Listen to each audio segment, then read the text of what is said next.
My wife, 41, and I, 46, were married for 18 years when our sex life ran out of steam.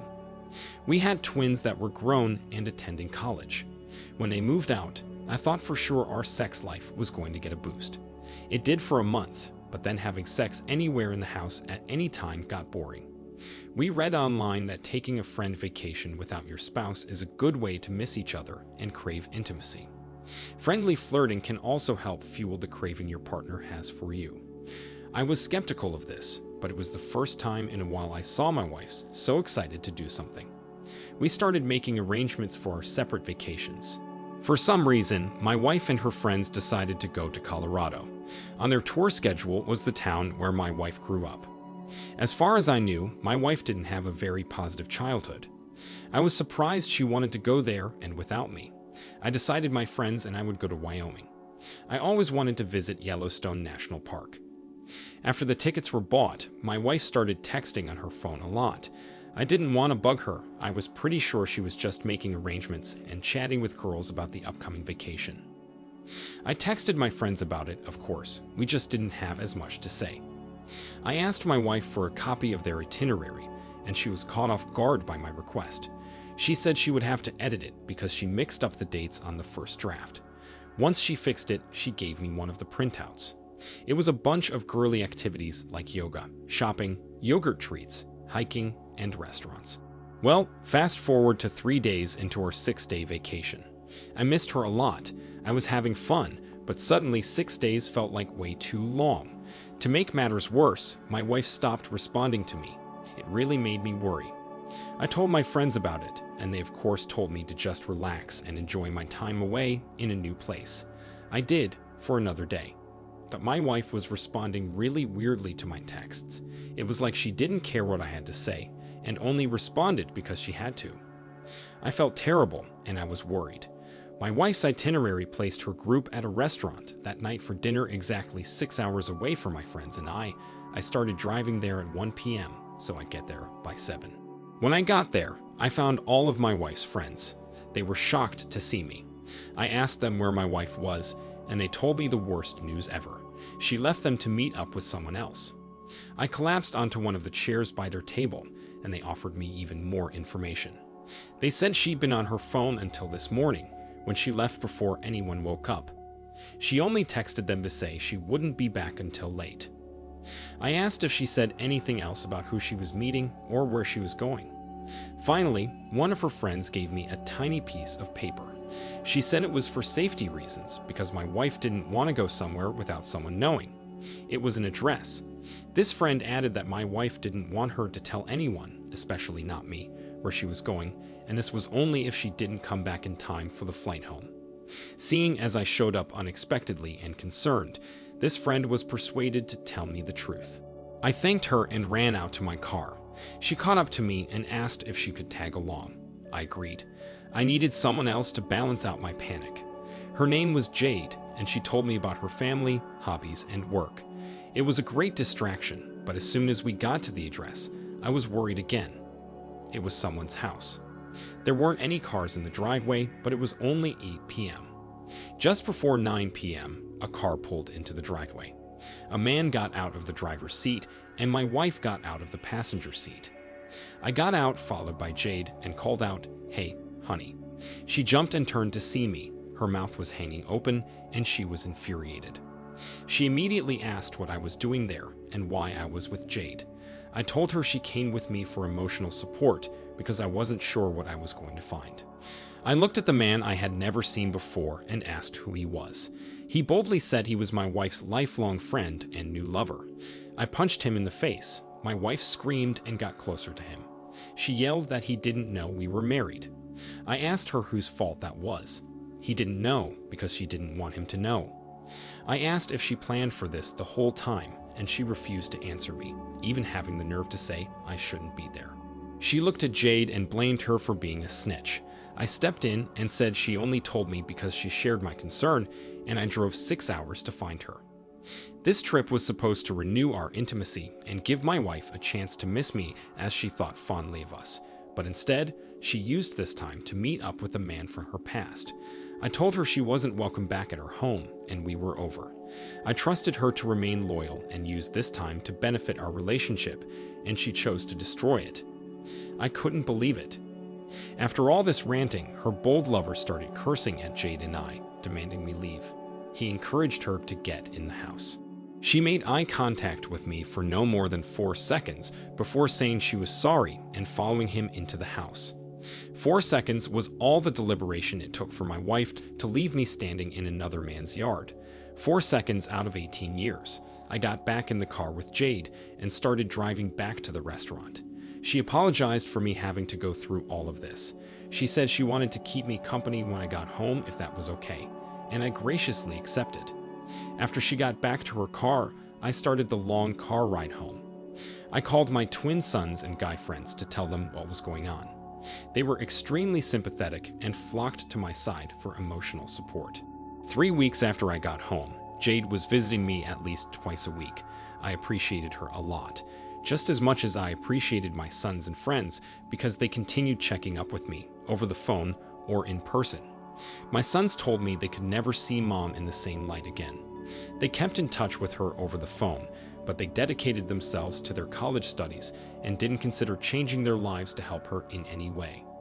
One of my wife's mutual friends told Jade that her AP dumped her after 4 months for being too clingy. That had to hurt so bad. She was used to being married for 18 years. It's no wonder she was clingy to him. She probably wanted to be assured emotionally that she made the right decision, but that only made him leave her. I wondered what she was going to do with her life now, but I didn't try very hard to find out. An entire year later, I checked my old email address and found that my wife had been sending me emails weekly that entire time. The messages ranged from extremely angry with me to completely desperate for my response and love. I was honestly relieved I didn't find these messages until a year later, because by now I was romantically involved with Jade and wasn't tempted to take my wife back after her infidelity. I hope this story encourages people not to cheat. I hope it encourages people who are going through betrayal to know it's really okay. It's not the end of the world, and life goes on. Even though my wife's world turned upside down, she still had another chance to change her ways and make herself a better woman. Wow, OP. I am so sorry you had to endure the betrayal of your lifelong partner. You came out of your comfort zone for the chance to improve your marriage, and your wife made the selfish decision to meet with another man. I am sorry your wife didn't understand how beneficial and worthwhile it would have been to rekindle the flame in your long, successful marriage. She chose to sacrifice the father of her children, the man she spent 18 years with, for a fling that only lasted 4 months. Please, people, do not do what this woman did. She probably told AP her pity story about how her sex life was boring now and added that she was about to be in town for a few days. All AP heard was that he could have sex, probably more than once, with a woman he didn't have to commit to. Who knows what he promised her at the time, but it seems like as soon as she made the jump and switched men in her life, AP proved he wouldn't provide her the stability she was accustomed to. The lesson here is not to have sex with anyone who isn't your long-term companion. Sex is intended to be a sacred expression of love and commitment, but when it's had with the wrong people at the wrong time, it brings trouble. The best way to spice up your love life with a long-term spouse is communication. Sexy and out of the ordinary communication. You probably know what your spouse enjoys, so focus completely on that. Become a selfless fiend for what they crave, and you'll surprise the both of you. If you aren't sure what to say, ask them about it, or just let them know you're gonna try some new pillow talk. Thank you for sharing this story. Now let's get into today's second story. Today, I'm going to tell you all about one crazy, life-changing event that happened to me. It all started when I got a phone call halfway through my workday. My wife, 27, and I, 33, were married for 6 years at this point, and she had been looking for a job for a year. She earned a small amount of money by making crafts and selling them on Etsy. I didn't want her to feel rushed or forced to get a job she hated. She'd already been through a really crappy childhood, so I only ever wanted to motivate her and make her feel safe. Our relationship seemed wonderful to me. She would get depressed sometimes, and I knew it was because of painful memories of the past.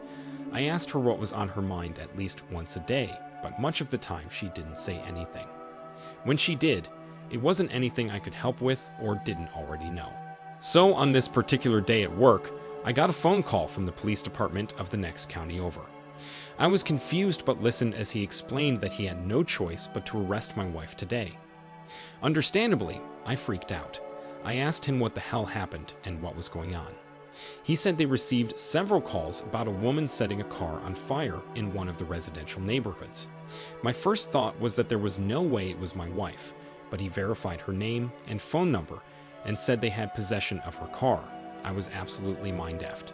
I asked if she gave any statement, the reason for being there, or an explanation, and he said so far she was unwilling to talk to them. I asked if she was allowed to call me, and instead, he asked me to come in person to talk to her. I agreed. When I got there, they had me sit in the interview room with her. Her expression went from hardened and angry to soft and defeated. She covered her face with her hands. I asked her what the heck happened. I needed to know because I could not figure this out. She whispered that she couldn't tell me. I asked why. She said it was because we were being recorded and I wouldn't want to know.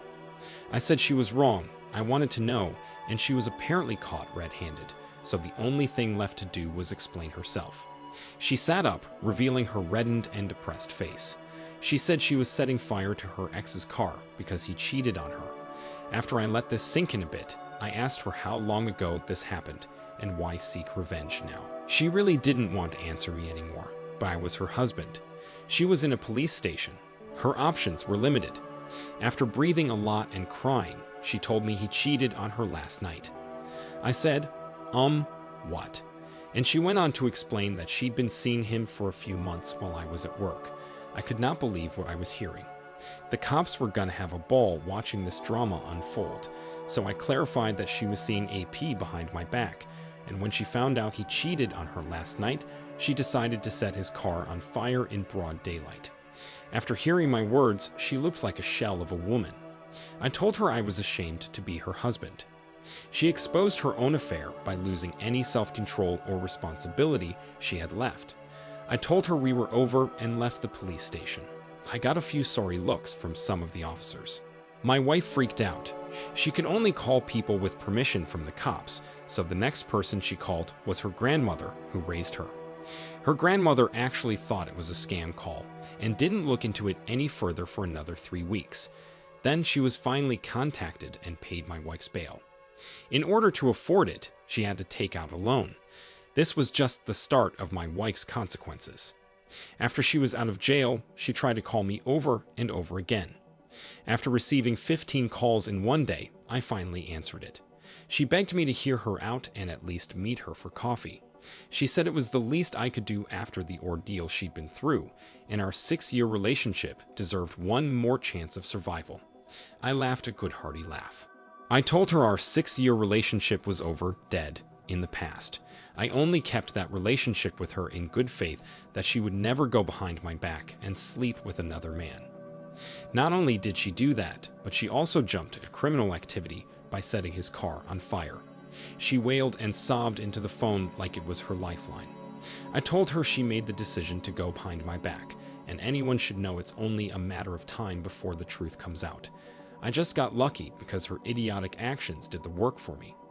I wished her luck in whatever she tries to do next with her life. As I said that, she started screaming for me not to hang up, but I did. Her aunt contacted me 4 months later. She asked if she could bring a truck over to get my ex's belongings. I said that was fine, and she went on to explain that my ex's grandmother passed away and the house was in foreclosure. So my ex was moving in with her, and I'd finally get her crappy belongings out of my house. That sounded fine to me. I did wonder how she was holding up, but I didn't ask. By this point, I started seeing another woman and did not want to give any false hope by asking questions. I hope my story encourages everyone not to cheat on their partner. There are 2 things that helped me get through this ordeal the most. The first was exercising daily. I didn't want to do it, but I forced myself to use my muscles until I could feel the burn. It helped me to get out built-up anger and turn my attitude around for the better. I wasn't feeling down on myself. I was feeling positive and capable. The second thing I did was show myself love and care by doing what I wanted. Most of the time it was listening to music and dancing. Other times it was reading, watching TV, drawing, playing music, or going for a walk. OP, I am so sorry your wife went behind your back for months to sleep with another man. I'm sorry that you found out about her arrest for setting a car on fire. I can only imagine the shock you felt as her husband. This just goes to show that sometimes spouses cannot control or predict their partner's actions. You may think you know someone as well as you possibly can, but they could have so much pain and smothered emotion from their past that it comes out in a most unpredictable way. When this happens, please do not blame yourself. You can't possibly know or control what someone else is thinking or doing. Even more importantly, their disregard for you and the consequences they'll bring does not determine your self-worth. It simply means that they had pain and emotions they did not know how to handle or resolve. It means they made very poor decisions because of their pain and perception of things. As humans, we are all nothing more than a combination of several faculties working together, and when we let something that's ultimately meaningless affect how we behave and treat others, that's a mistake that will undoubtedly cause a ripple effect. I wish you the best of luck in life. Thank you all for taking the time to listen to today's stories. If you enjoyed listening, please feel free to like and subscribe if you haven't already. Also, comment below with your thoughts on what happened. Take care.